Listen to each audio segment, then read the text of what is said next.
This week, I have been living with this 2025 Mazda CX-50 Hybrid. And what you need to know about this CX-50 Hybrid is it has a 2.5 liter naturally aspirated hybridized 4-cylinder powertrain from the Toyota RAV4. Makes 219 horsepower, gets 38 miles a gallon combined. As tested, this Premium Plus CX-50 is $42,000.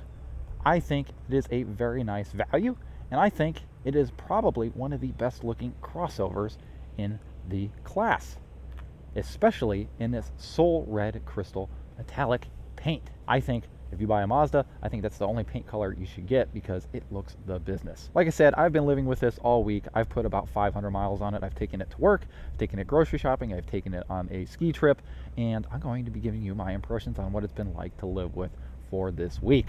Do have 19-inch wheels wrapped in Goodyear Eagle Touring all-season tires. Pretty nice tire and wheel combination here. Let's go ahead and check out the trunk real quick. You do get a power liftgate as well. Back here you do get a pretty decent amount of space. It's not quite as spacious as a Toyota RAV4 or a Honda CR-V, but it is pretty large. You do get some storage on the right, storage on the left here, but along with a 12-volt outlet back here, and you do also get a full-size spare tire as well, which is pretty nice to see. Doesn't quite fold flat, but good enough to store whatever you need it to back here. Do get a light down here and a light up here, which is nice. Does take regular fuel. These rear doors open wide to allow it for easier ingress and egress and allow easier access to your child seat as well. Second row folds up very easily. Back here, it's a little bit tinier than a CR-V and a RAV4.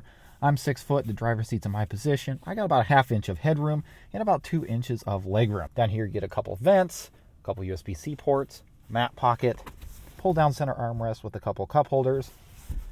This does have a panoramic sunroof as well.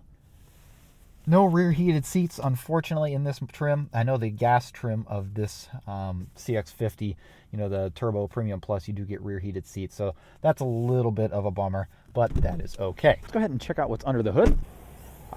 Hood struts, very nice to see. Like I said earlier, 2.5 liter from Toyota, made it to an eCVT. This is all-wheel drive. It does have the same all-wheel drive system as the Toyota RAV4. Yeah, it's nice to see this under here. Hopping into driver's seats, you do get dual power seats. They are heated and ventilated as well, as long as 2-person memory. Up front here, you're graded with the very familiar CX-50 cabin. The only thing that's different is you do get a charge gauge on the left and an EV button down here. Starting with the infotainment here, you do get wireless Android Auto, wireless CarPlay. You also do get a reverse camera as well. That's super high resolution, super wide angle. Wish there was a 360 cam, but unfortunately on this trim, you do not get that. You have to get the turbo model in order to get that 360 reverse cam, which is a little bit of a bummer there. This is touchscreen, but you can also control it down here with this little knob here. It is a little bit cumbersome to get used to, but once you've mastered it, man, I don't want to go back to ever using a touchscreen because it's all like muscle memory. I really, really like the system, and I didn't think I would, honestly. Speaking of the infotainment, we'll go directly into the Mazda infotainment here. It's, easy to use. A lot of settings you can customize. This vehicle does have walkaway auto lock. You can customize regular cruise control or adaptive cruise control. Heads up display height, how bright it is, what information you want on it. I haven't had any issues with wireless CarPlay this week. It's worked really well. Coming down through here, you do get your dual zone automatic climate controls with your heated and ventilated seat controls. No heated steering wheel in this trim either. That's also reserved for the gas model for whatever reason. Down through here, you do get a 12-volt outlet, place to put some glasses, couple of cup holders. Now, a little bit of a con here in this area. Actually, 3 cons in this area. 1, the wireless charger does not work with Pro Max phones. My wife's iPhone 14 works perfectly, but this iPhone 14 Pro Max will not charge or do anything down here, unfortunately.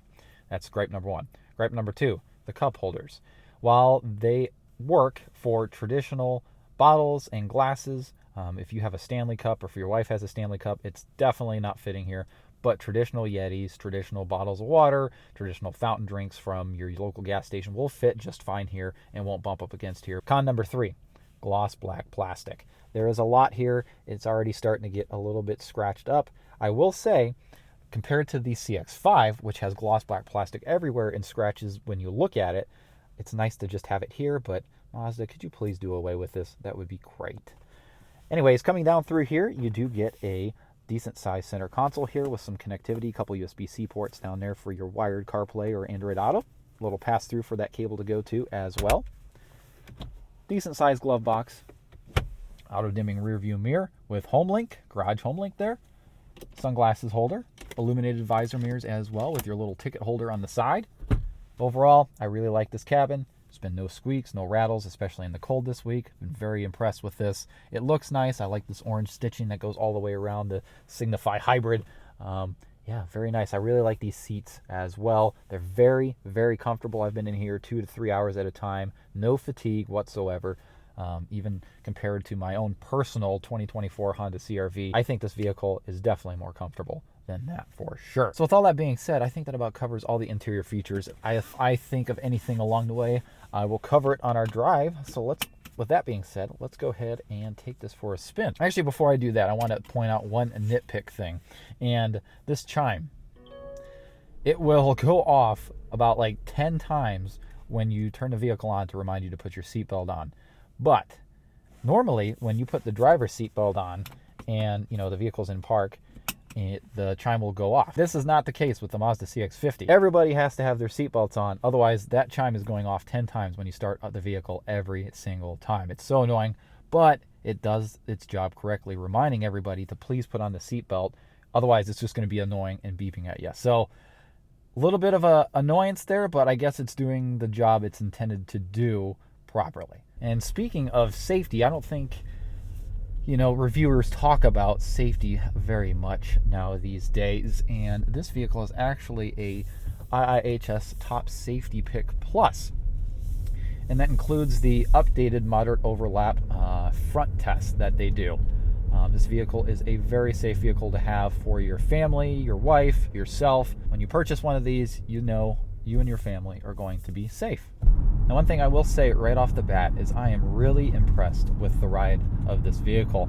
This does have a rear torsion beam suspension, but I honestly think this rides better than a Toyota RAV4 and my personal Honda CR-V, especially in the highways. It's quiet, it's well dampened, there's not a whole lot of NVH or bumps and expansion joints and potholes. It just soaks it up effortlessly. The CR-V, while it does have a really good ride, I don't think it quite matches the refinement of this vehicle.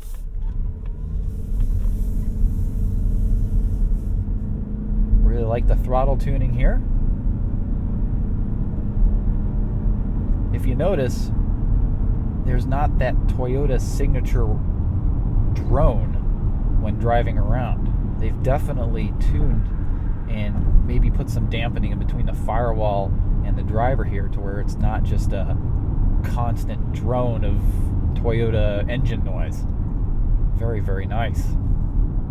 It does get nasally and raspy at higher RPMs, but just around town, quiet as a church mouse. And as we're on a smoother road here, you can kind of hear just how quiet this vehicle is at 55 miles an hour. A lot quieter than a CR-V and a lot quieter than a Toyota RAV4. It's a nice, refined, smooth, quiet ride.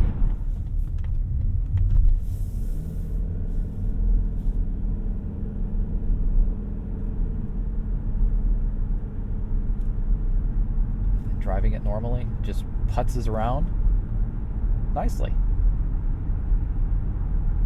You don't hear any engine noise hardly at all.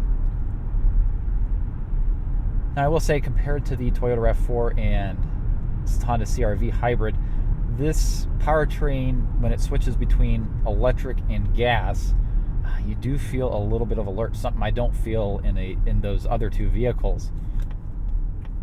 I think there needs to be a little bit more tweaking, refinement there, but it's not bad. I mean, it's not going to be a deal breaker for any of you guys looking to purchase one of these, but it's just something I've noticed compared to the other two vehicles.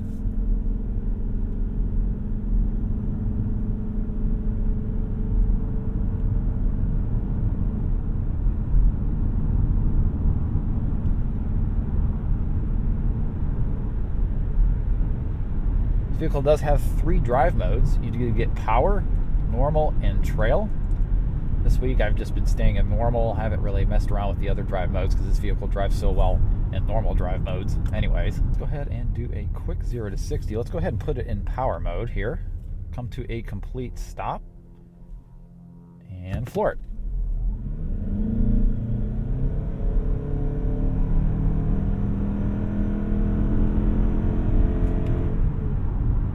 Not bad. It'll get it out of its own way for sure. It does cut a little bit of power there at like 20 miles an hour, so I don't know if it was like switching over to the gas engine or, you know, if I detected wheel spin. But yeah, not bad at all. Highway speeds, highway merges, things like that. It's got plenty of power to pass and merge just fine. No complaints here with the power level at all. Kind of see on the gauge cluster here, he does have traffic sign recognition, and there's a little red like little tick mark on the speedometer to let you know if you're above or below the speed limit. It's really cool. Kind of see on the left there, there's an EV indicator to let you know if you're in electric only mode or not.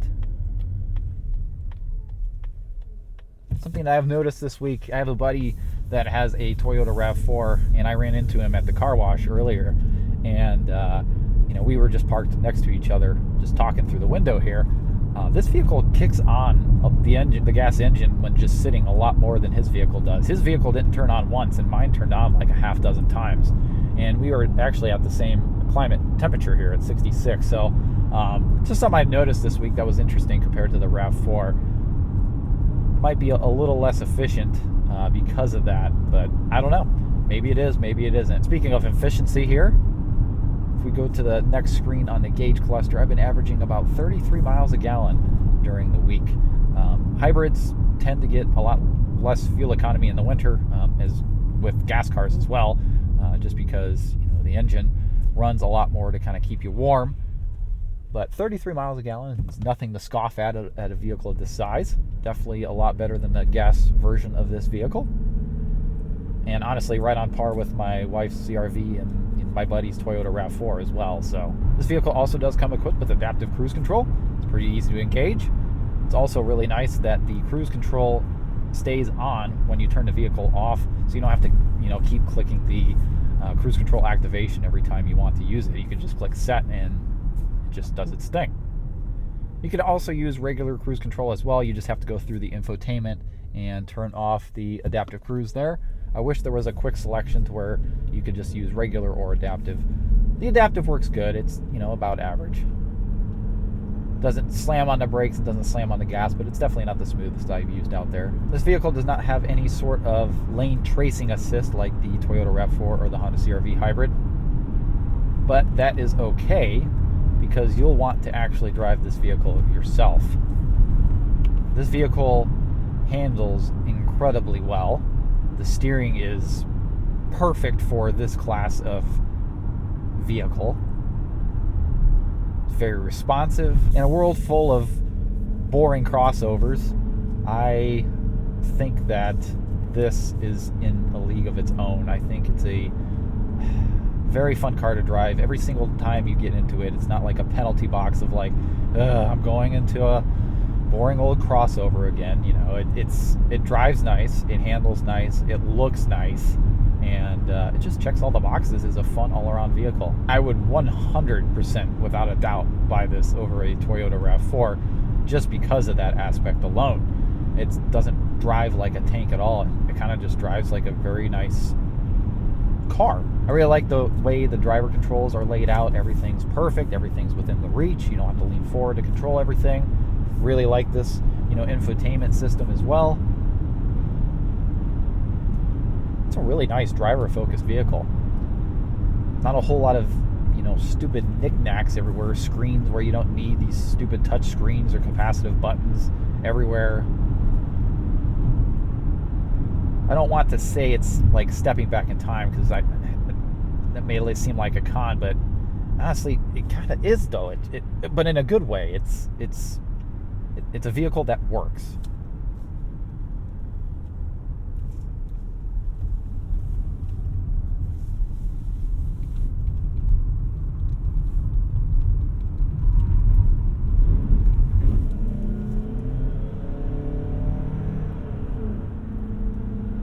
Handles really, really well. A little bit of understeer there. The front end likes to push, but my goodness, this thing handles like an absolute beast. Definitely up there on one of the best crossovers I've tested. Man. You know, even on my trips this week, I've taken on some back roads and things like that. This thing is just so much fun to take down a back road. Incredible vehicle. Now, as far as visibility goes, you know, this does, you know, the door panels and the hood and everything else kind of sits up a little bit higher compared to the competitors. But, you know, it's still very good. There's no real huge blind spots. The windows are, you know, open wide enough. There's that little, you know, the mirrors push back a little bit farther to where you can kind of see where you're going in a parking lot here and, you know, park between the lines easily. Overall, no complaints with visibility at all. I mean, you can see out the rear pretty nicely as well. You get blind spot monitoring on the mirrors. This does have rear cross traffic alert, you know, pedestrian detection, collision mitigation, the whole safety features that, you know, pretty much all the vehicles have nowadays. These heated and ventilated seats work really nicely. The heated seats almost burn you. You got, you know, 3 levels there. You got burn, hot, and then somewhat hot. But it's nice to actually have heated seats that work for sure. Ventilated seats, like I said, work very nice as well. They cool you down pretty nicely. They're pretty strong. You also do have automatic wipers, automatic high beams, and you can turn off the automatic high beams with the push of a button on the end of the stock here. This thing has really good headlights as well. No complaints at all with nighttime visibility. I'm not sure if you guys can hear that, maybe you guys with headphones, but you know, this vehicle has a speaker out front that, you know, alerts pedestrians that you're coming because it is a hybrid vehicle and sometimes the engine isn't always on. But this sounds like there's something stuck in your brakes, like it almost sounds like you have worn out brake pads and it's just grinding up against the rotor, like there's something wrong with the vehicle, but it's just the speaker out front that's just trying to make that noise. This brake pedal feels really good as well. Feels like an actual brake pedal and not, you know, some weird 2-stage regen / brake type deal that I've encountered on other hybrids. It does have quite the interesting backup noise as well.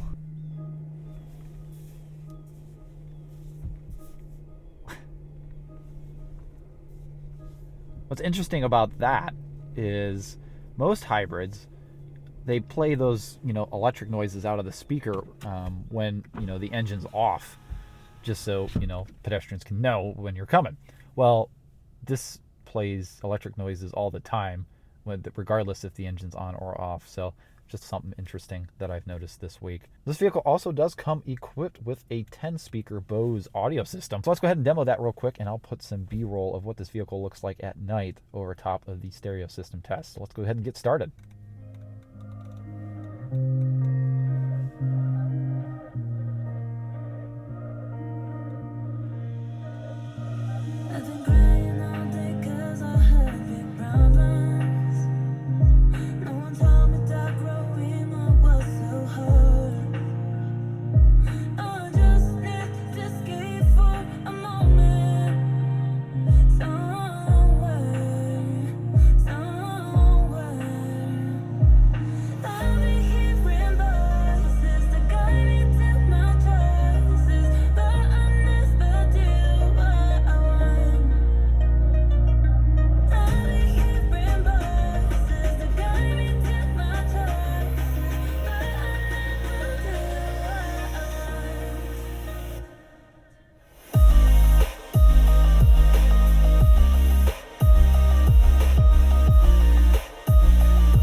Let's go to the next one.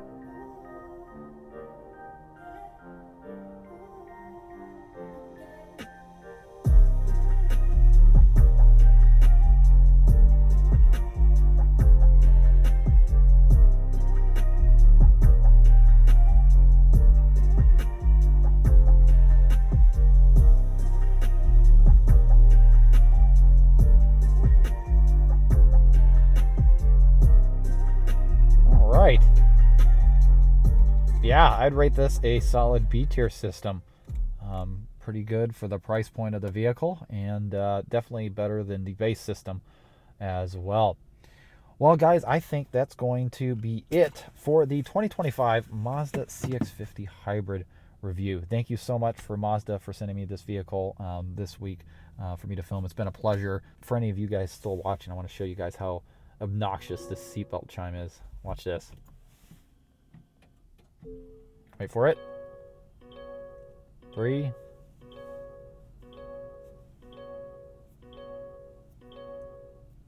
Nope, 8 times. It'll ring 8 times. So obnoxious. But at least it does its job to remind you to put your seatbelt on.